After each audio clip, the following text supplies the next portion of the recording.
In this video, we're going to be looking at the 3 steps and how you can get your confidence back after relationship trauma and what you can do to start feeling yourself again and start achieving your goals. We will also look at why it's so hard to stop thinking about analyzing and talking about the difficult situation and the difficult person. Why it's so hard to stop all these feelings from keep popping up when you're trying to move forward, and why is it that this has had an impact on your overall motivation for life. On top of that, there is anxiety we all have when what happens if this trauma bond happens in a toxic relationship where you lose your self-esteem and you feel the emotional pain should you want to leave, including this feeling and this belief, maybe I can't change my life moving forward. In light of all of this, this is the ultimate guide on how you can get started and heal so you can get your confidence back. My name's Dr Amen Kaur, and this is the video I wish I could have had 10 years ago when I first started to realize that the relationship I was in was devaluing. For a long time, psychologists have insisted that positive thinking and positive thoughts is the only way to feel better. But now we know that is partially true. There's actually something deeper than thoughts. There's an older, more instinctual part of your brain that we must explore if we want to get our confidence back after a toxic relationship. And it's in this research that we're realizing that trauma and anxiety work is showing that you're not actually in control of some of the things that you're thinking, feeling, and the ways that in which you're reacting when it comes to, when your trauma is triggered, because it's in the primitive part of your brain that just kicks in and you repeat these patterns that you don't seem to have control of. And what we're going to do today is we're going to pull it all together, pull everything together that we've learned so far, so you can really begin to understand what you've been through and what happens when you get triggered. So look, I'm going to assume that you have been through some sort of difficult scenario that was completely senseless. It doesn't make sense why anyone would want to treat you in the way that they did. And if we can start with that, it didn't make sense. Yet it has left you with an emotional wound. It's painful, where you felt less lovable than before. That feeling, even if it wasn't right, even if it was unjust, it actually creates stress in our body. It causes this feeling of threat because we have that fear of abandonment and rejection. We don't know how to process these emotions because it feels so overwhelming, like we're going to be rejected. And understanding that this is a primitive part of our brain, this is something that we have felt we needed to be part of the pack to survive.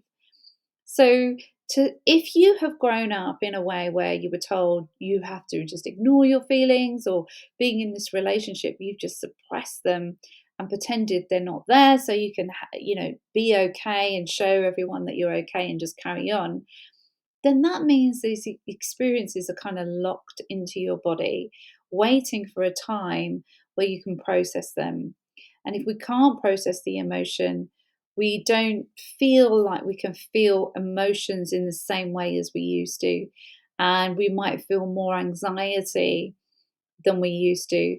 Things like, your breathing might change. You might feel it in your throat, your chest, or your stomach area.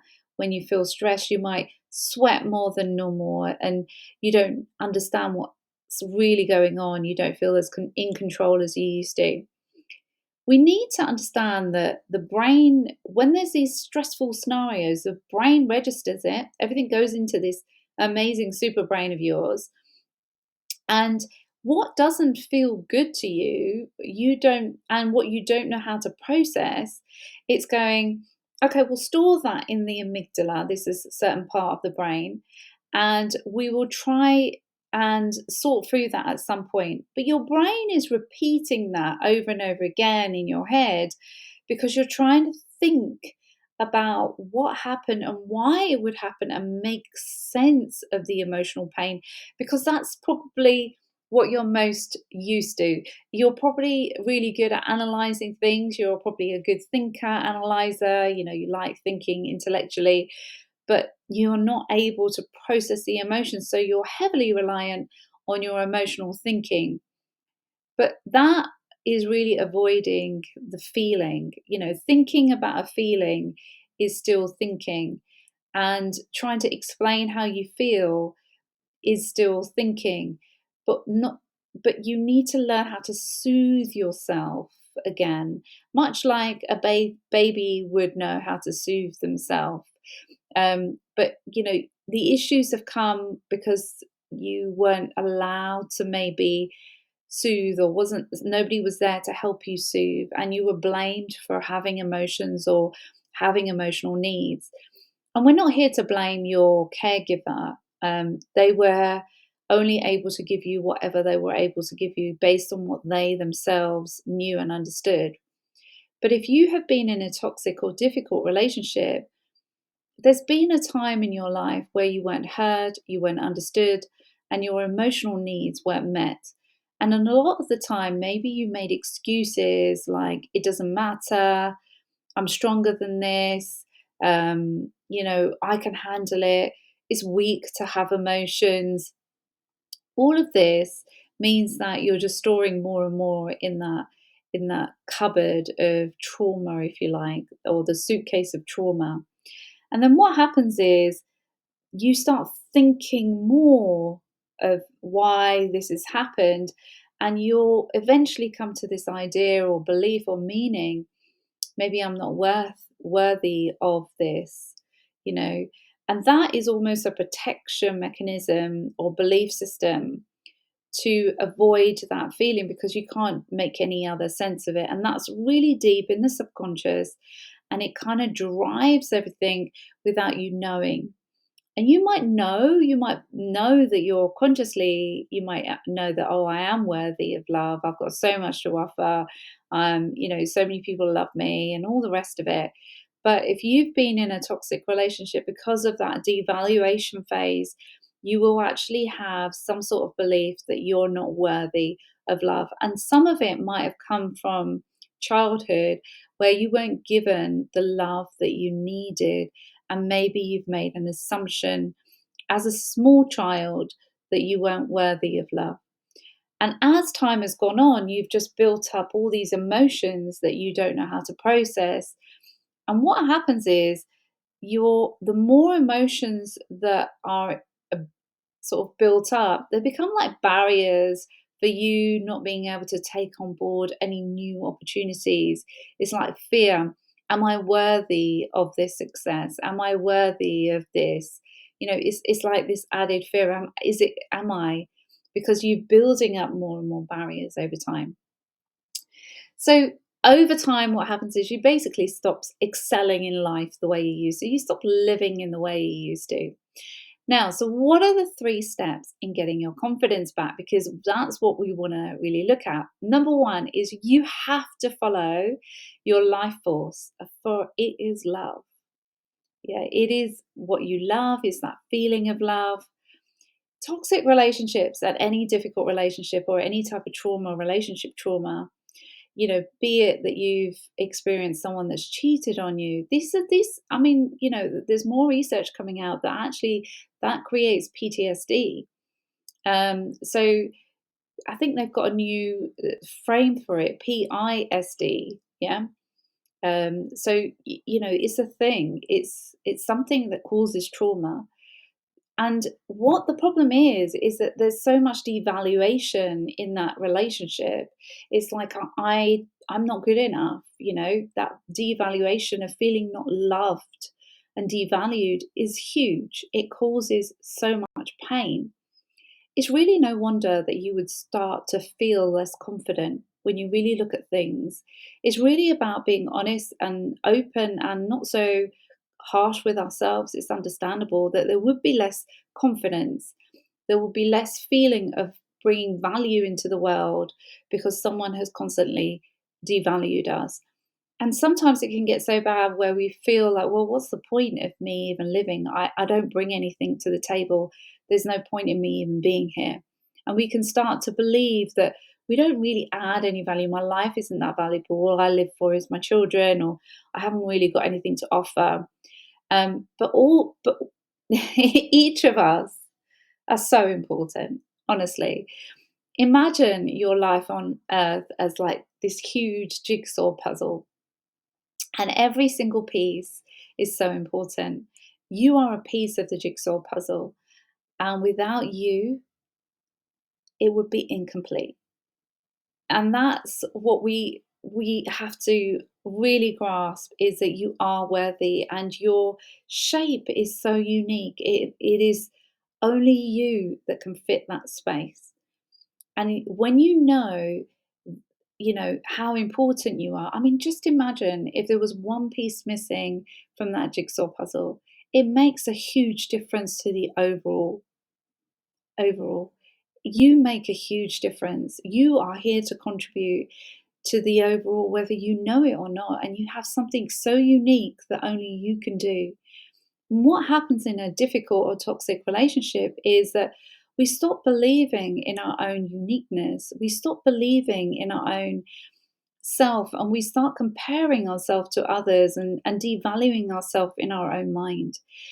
The most important person to see the value in you is you. You're the person that needs to see the value in you so that you can truly feel confident enough to be you. And that process of really allowing yourself to be the unique self that you're meant to be is when you can actually connect with life and really feel good about who you are and feel worthy of living your life. It's like, "Oh, I know I'm worthy because I'm fitting in, because you know you're being you and you really feel connected to everything in your way."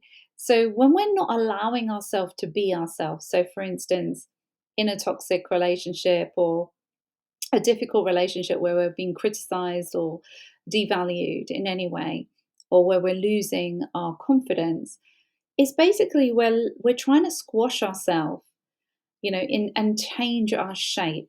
That hurts. It's painful. And the problem with that is it actually means that our brain changes. It's painful.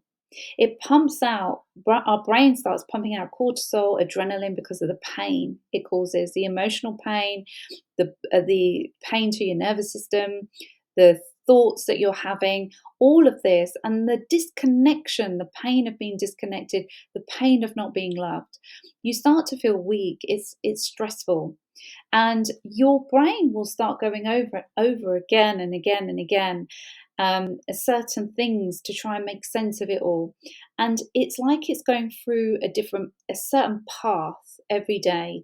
It's the same old thoughts, it's the same old thinking over and over again. And what that is the brain has pathways. So these are called neural pathways, and it's basically the automatic thinking. You automatically go down that path over and over again every single time you get triggered, and sometimes you don't even know you're going down there, and before you know it, you're thinking and you're feeling exhausted, and it zaps your energy, and you might believe that you can't heal, and that's it. This is it. You can't heal, and you actively have to break that thinking pattern and actively change the brain. The whole body needs to change and shift so you can start to heal. But before you can do that, the truth of the matter is that you have to heal the emotional pain, because your thinking is trying to make sense of the emotional pain. How do we do that? Well, love. Love is the most powerful healer there is. You must keep following what feels better to you. That's how you get your shape back. Yeah. What is it that makes you feel better right now? What is it that gives you relief? For instance, if I said to you, look, I love you, I accept you, and I see you, and I hear you, and I love you, and I believe in you just as you are. I know there's a power in you, and I know you'll get through this, and I'll know you'll find a way. Just follow what feels good. Follow what feels good to let go of. Follow healing. Follow whatever feels better, whatever makes you feel better, follow that, and avoid the things that make you feel worse. Even if it's a small step forward to feeling better, to doing something that feels good, and even if it's a small step away from what doesn't feel good, then you will start to see that there's so many things that you can do, that you are worthy of. And that is love. That is you learning how to, in essence, get to love, self-worth and self-love. That's the end goal of healing from toxic relationships. Imagine yourself like a car, you need fuel. If you haven't got fuel, you can't continue. Well, love is your fuel. Following what feels good to you is, in essence, you pouring in a whole load of love that you think, yeah, I'm worthy enough to follow what feels good. And where you choose to spend your energy, as if you are in control to invest it in whatever it is that creates more energy for you, and move away from whatever it is that depletes energy from you. And sometimes it can take some time, right? And it's giving yourself time to really build in your energy source. A lot of us, when we've been in difficult relationships, we just lose that energy.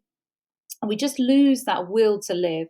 We just lose all of that. And this is the reason, is that you've lost your shape. And you need to find your shape back. You need to get to you again. And eventually, this process, as you start healing and really developing self-worth and self-love, eventually it'll get you to finding your purpose. It's like why you're here, and you'll know, this is the thing I'm here to do.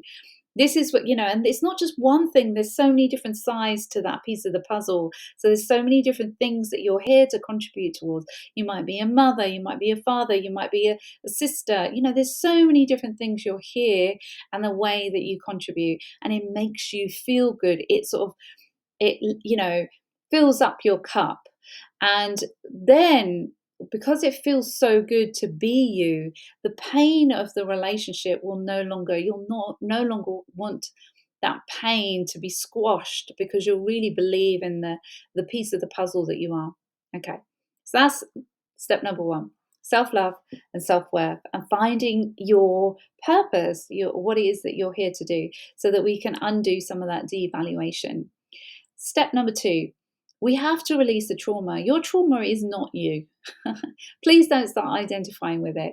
There is a lesson in everything. There is no friend, there is no enemy. They're all teachers, right? Everybody is a teacher. Everything is a teacher. We're here to learn. We're here on the earth school to learn, right? That situation that you've been in is here to teach you. And maybe you didn't know that before, but now you do. Now you know that there's something I'm here to learn. And maybe this situation is helping you learn how to value yourself, and that you are worth it, and actually how to get back to self-love. And the only way to get to self-love is to release the emotional pain. That's what helps to reset the brain. When we've been in difficult relationships, yes, we've probably had PTSD or complex PTSD, like I said. What that means is that you're living in that primitive part of the brain, right? And if you have been people pleasing, that is a fawn response. That's a trauma response. So if you worry about what everybody else is thinking, and you don't even feel like you should have needs, you're always giving, giving, giving, but you have a real problem receiving. You don't know how to say yes, and you don't know how to say no to people that want something from you. Yes, I will receive. No. We need to learn how to give and receive in relationships. It really is about giving and receiving. It's a two-way energy. If you believe you're not worthy of love, how can you receive love? How are you going to allow yourself to receive? There's almost like a fear when we have trauma to even receive love. If you're in the fawn trauma response, there's like a fear of, I feel uncomfortable receiving. I feel uncomfortable getting support. So many people don't get into therapy, for instance, or get therapy that really helps them because they can't accept help. So, they have to do everything themselves, and it's such a barrier. It's a trauma response, and they'll never get to where they really need to get because of the trauma. It becomes a barrier for them. See, there is emotional pain that needs to be released so that you can learn to receive, because you're worthy of receiving, you're worthy of having this life. So we must release the emotional pain, because whatever we resist, it actually persists. And if you want to experience success, love, harmony, peace, we have to look at your beliefs and become aware of those beliefs, and actually then look at what's underneath that and start processing the emotions out of the body. Words don't express how you feel, right? Underneath every single limiting belief, anything that is holding you back, there's usually a really deep emotional pain. And you've created this limiting belief above the emotional pain. And as soon as you release the emotional pain, the limiting belief starts to break down. I'll give you an example of this. One of my clients who I absolutely adore, we'll call her Kelly. She actually grew up in a toxic environment, and unfortunately her father passed away. She lived in it was tough, and things just got tougher for her because she had a mother who has a mother who is has a personality disorder, unfortunately. And it was tough for her to be experiencing this, but also seeing her younger sister experiencing it also, where she was then hurting herself. It was tough for her to actually witness what was happening to her, but also her younger sister. And what she realized was that underneath everything was a deep pain, emotional pain. But she's so clever. This girl is amazing. She's so clever. She's very analytical, and she would analyze everything. And she even had an amazing, someone in the family that they would analyze, they would, talk it and explain it. But what was really underneath all of that, it wasn't so much what she needed to understand about the behaviors and things like that that was important. For her to really shift her life was for her to start cultivating self love. When she started to see her self worth and self love, her brain would have started to reset. She started to change things. She moved out, she got a better job, she started earning more in her sideline business. She's got a new home, or she's getting a new home. She's settled, she's taking care of her younger sister, and she's letting go of the emotional pain so that she can then start to feel worthy of love, of opportunities coming her way. And the more you can let go of the box and the barriers, the more you can allow new things in. And it's the perspective change that allows more opportunities to come. When we feel worthy of love, our whole life starts to shift. But you might be wondering, is that really possible for me? It feels so far fetched, and I don't know if that's going to happen for me. If you heal, you will. You will, no matter what level of trauma you're in right now, no matter how tough it is, if you can reset your body, especially the brain, so that the nervous system can stay calmer, you release the emotions, your brain will start to shift and your trauma will start to be released. And then you will then find that you're more connected to self-worth and self-love, where you're actually being your true, authentic self, right? And so it is a matter of releasing the trauma that's stored up in your body, and that is impacting the way you think and the way you feel habitually and the way you behave habitually, because you're behaving from your trauma rather than from you. Okay, so the last key thing to before I go into that, actually, the last thing, my aim here with this channel is, and my podcast, is to share how you heal after a toxic relationship or difficult relationships, so you can let go of this trauma. I want you to really understand your self-worth and get your sense of self-love back, so that you can fulfill your life, that what you're meant to do, and be your authentic self. So if this is something that you would like, please do subscribe, please do share for more content, and also please do review and things like that as well, so we can build this community. So the last thing, number 3, is to really build trust and belief in ourselves. When we've been in a difficult relationship, we have had to keep it a secret. We've probably felt embarrassed at times that we've even been in this toxic relationship. And on top of that, we've been blamed and shamed as well. Well, like, you're overreacting, it's your fault. They do everything and then you get blamed for it. You're crazy, you're not logical. And all these feelings and everything hold a tremendous amount of shame and fear that we've experienced. And we do need to learn to interrupt those patterns of thinking. It is an addiction, okay? And in order for us to really learn to trust and believe in ourselves, we have to stop the repeating subconscious thinking patterns and really stop this addictive kind of just normalizing behavior. We have to stop going back to that old story and really connect with, okay, where am I putting my energy? If everything is energy, right? Science has revealed everything is energy. Are energy, right? Where are you putting your energy? Are you going to put your energy into these thoughts? Are they taking energy away from you? Feel it. Is it taking energy away from me, or is it giving me energy? And sometimes we have to forgive ourselves. There is no way around it. Don't torture yourself with a story where you can't move on from, because you're holding on to it with all your might. It's just a distraction for you. It's not serving you. It's not helping you be who you're meant to be. And you have to be able to say, no, I'm not going to that, because that makes me feel bad about myself. It's not serving me. I have so much regret. We've all done some stuff that we don't wish we hadn't. But there's no point in holding on to regret. It doesn't serve anyone.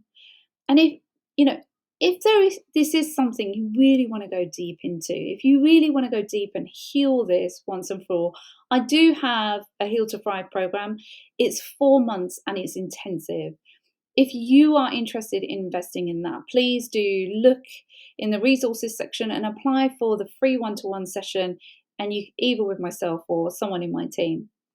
But we've got to get rid of this blame, this injustice that's causing you pain, so that you can free yourself to move forward. Because ultimately, you did the best that you could, and we have to let it go. There's no sense in beating ourselves up. We can't worry about the mistakes we've made. We can't worry about the fact that we got into these relationships. But we have to let go and release any blocks in our life. What is blocking you right now from moving forward? And sometimes it's this energy around the injustice, or we feel that they're targeting us, or I can't leave, I've been blocked. We have to let go of the judgment that we feel towards ourselves that we're in this situation. Sometimes just letting go of that we're in this situation, we can actually move on. We can go, okay, what is it that I want instead? I accept where I am right now. It really sucks. It's not great, but I want to learn to love myself again and really focus on what it is that I want instead. So that is the first steps of trusting and believing in yourself again. And ultimately, I'll be honest with you, the only person that really is going to help you be the shape that you're meant to be as that jigsaw puzzle is by you following and trusting your own intuition. Not anybody else, but you inside, really following what it is that you want to do and letting go of whatever isn't serving you right now and moving towards what does feel better. Letting go and moving forward, focusing on what we want. And as you start to trust yourself again, you will find your life force and you will find what it is that you love on a daily basis. And remember, most of all, be kind and loving to yourself as always. And I'm sending you so much love. Till next time.